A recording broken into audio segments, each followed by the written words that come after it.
Hello everyone. आज का हमारा जो टॉपिक है वो 12th क्लास के लिए होगा।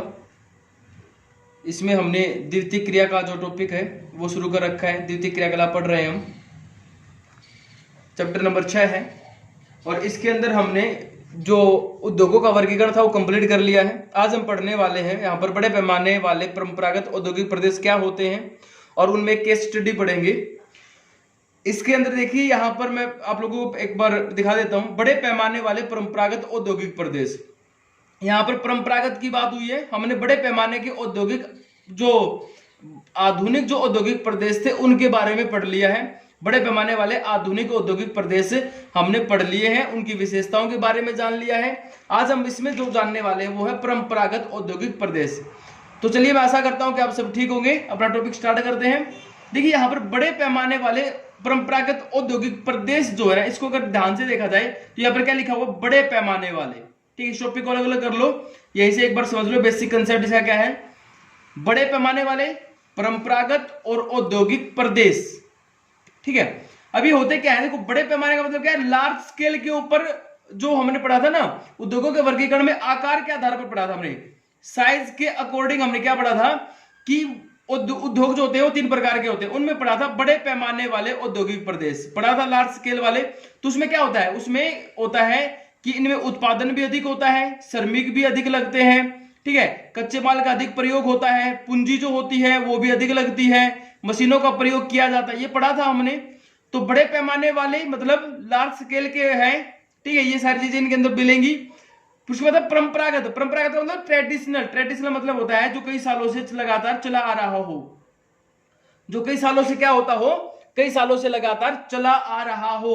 ठीक है, कई सालों का मतलब यहां पर क्या है, यहां पर कहता है कि जब इस विषयों के अंदर औद्योगिक क्रांति आई थी ना, और औद्योगिक क्रांति आने के बाद जिन उद्योगों का निर्माण हुआ था, जिन उद्योगों का विकास हुआ था, वो उद्योग जो है आज भी लगातार चल रहे हैं। ठीक है, औद्योगिक क्रांति आई थी 1760 से लेकर के 1820 या 1840 तक का जो समय था ना, वो औद्योगिक क्रांति के विकास का समय था। औद्योगिक क्रांति बढ़ रही थी। ठीक है, 1760 में औद्योगिक क्रांति आ गई थी। यूरोपियन कंट्रीज और यूनाइटेड स्टेट्स के अंदर जो है औद्योगिक क्रांति आ चुकी थी भाई।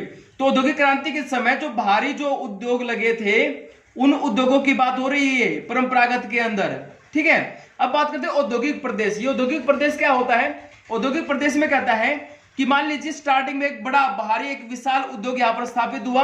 उसके बाद कहता है कि इस प्रदेश के अंदर एक प्रदेश है, ठीक है, उसके बाद कहता है इसमें दूसरे उद्योग स्थापित होने शुरू हो गए। तो ये जो होगा ना कंप्लीट जो प्रदेश है जिसके अंदर एक विशाल उद्योगों का निर्माण हुआ, यानी कि यहाँ पर उद्योग स्थापित हो गए, इनको हम बोलेंगे औद्योगिक प्रदेश भाई।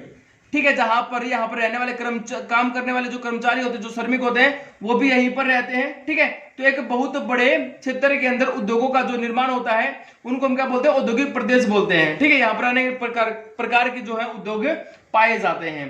ठीक है, तो ये था इसका कंसेप्ट, बड़े पैमाने वाले परंपरागत औद्योगिक प्रदेश क्या होते हैं। ठीक है, अब बात करते हैं हम इनके बारे में, इनकी विशेषताओं के बारे में जान लेते हैं।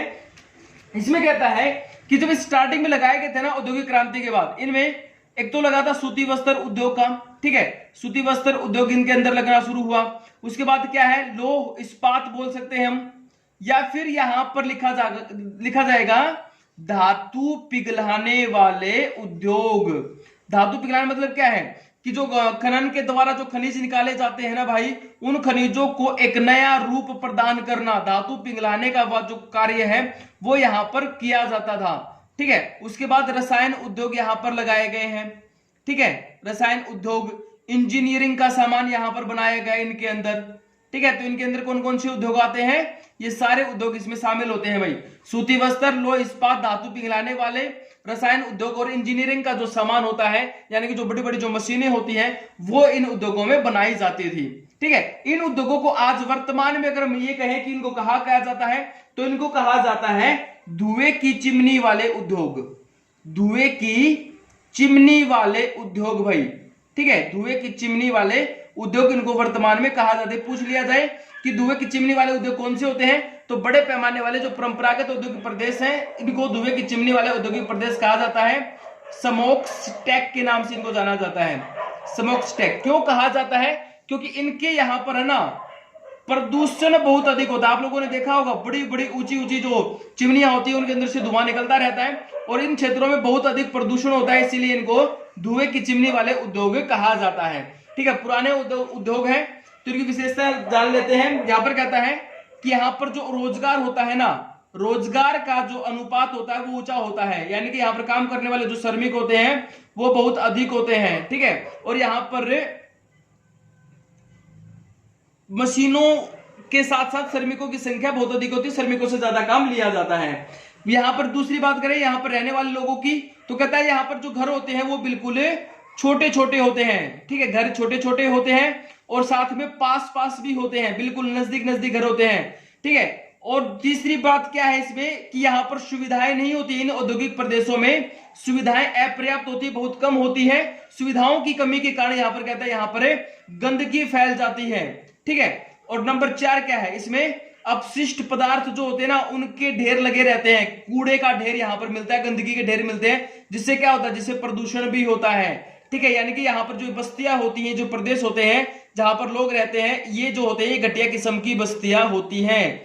ठीक है, घटिया किस्म की बस्तियां होती है जो प्रदूषित होती हैं। ठीक है, पूरा का पूरा जो इनका पर्यावरण होता है वो सारा का सारा उबाऊ पर्यावरण होता है, यानी कि बोरिंग इन्वायरमेंट होता है। ठीक है, कोई इनके अंदर हरियाली या फिर मन लगने वाली चीजें नहीं होती हैं। ठीक है, चारों तरफ से स्मेल आना, धुआं, प्रदूषण, गंदगी, ये इनकी पहचान होती है भाई।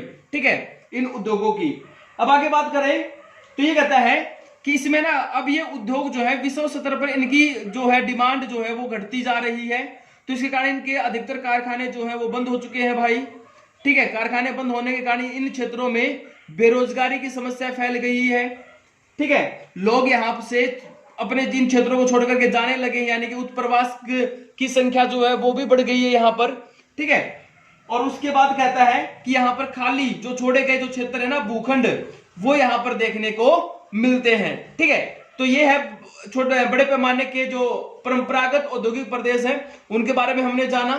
ठीक है, अब इसमें एक केस स्टडी और पढ़ लेते हैं, जिसके अंदर इसमें दे रखी केस स्टडी, और वो है जर्मनी का रूर औद्योगिक प्रदेश भाई। ठीक है, जर्मनी का रूर औद्योगिक प्रदेश,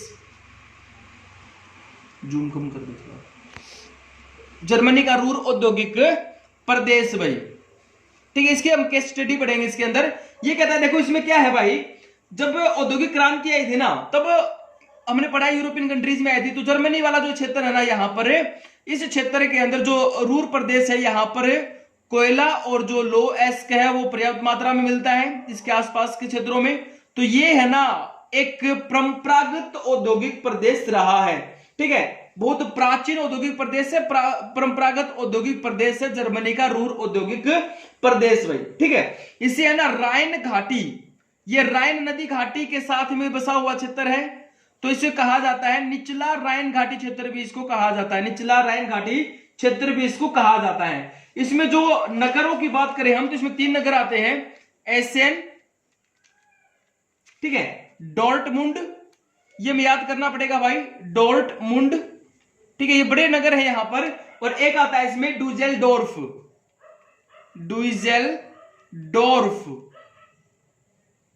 यहां पर बड़े नगर है भाई, एसेन, डॉर्टमुंड और डुसेल्डोर्फ जो है यहां पर बड़े नगर हैं। ठीक है, यहां पर है ना लो इस्पात के भारी उद्योग लगे थे, लो इस्पात के भारी उद्योग, इंजीनियरिंग का सामान यहां पर बनना शुरू हुआ।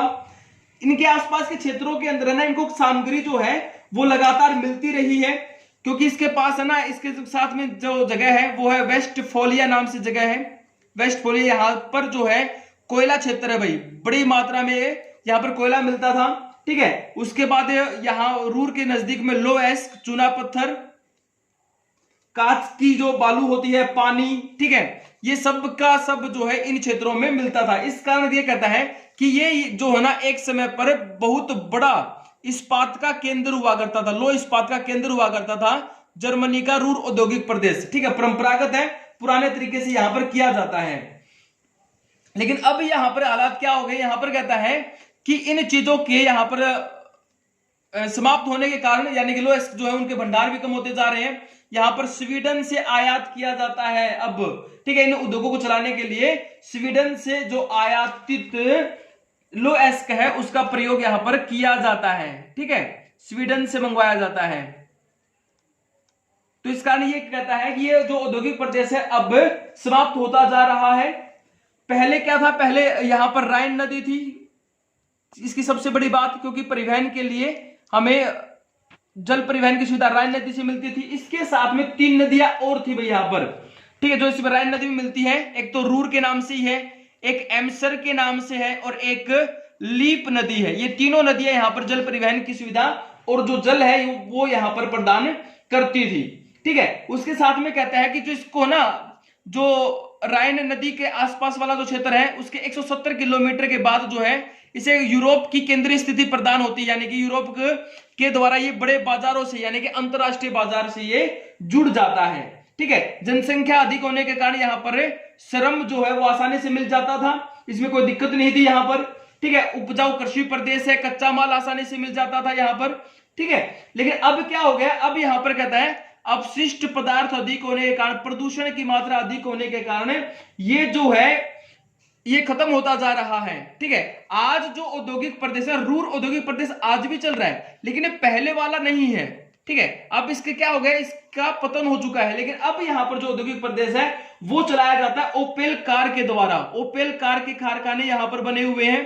ठीक है, उनके द्वारा यहां पर ये चलाया जाता है, इसका भविष्य आज उनके ऊपर टिका हुआ है। उसके साथ में यहां पर ना रासायनिक प्लांट बने हुए हैं, ये यूनिवर्सिटीज बनी हुई हैं, उनके द्वारा ये जो उद्योग है वो चलाया जाता है। तो इसीलिए जो ये आज जो रूर है वो एक नया भूदृश्य है यहाँ पर।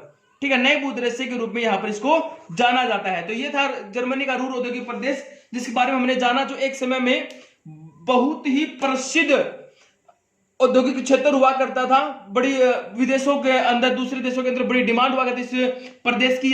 यहां पर कहता है कि पूरे यूरोप का 80% इस्पात का जो उत्पादन है वो यहीं पर हुआ करता था भाई। ठीक है, लेकिन उसके बाद कहता है इसका पतन हुआ। ठीक है, अब यहां पर ये दोबारा सेटअप कर दिया गया है। ठीक है, तो मैं उम्मीद करता हूं कि आप लोगों को ये टॉपिक समझ में आ गया होगा। वीडियो को ध्यान से देखिए, अपनी बुक पढ़िए और मुझे कमेंट बॉक्स में जरूर बताइए कि आप लोगों को वीडियो कैसी लगी। Thank you.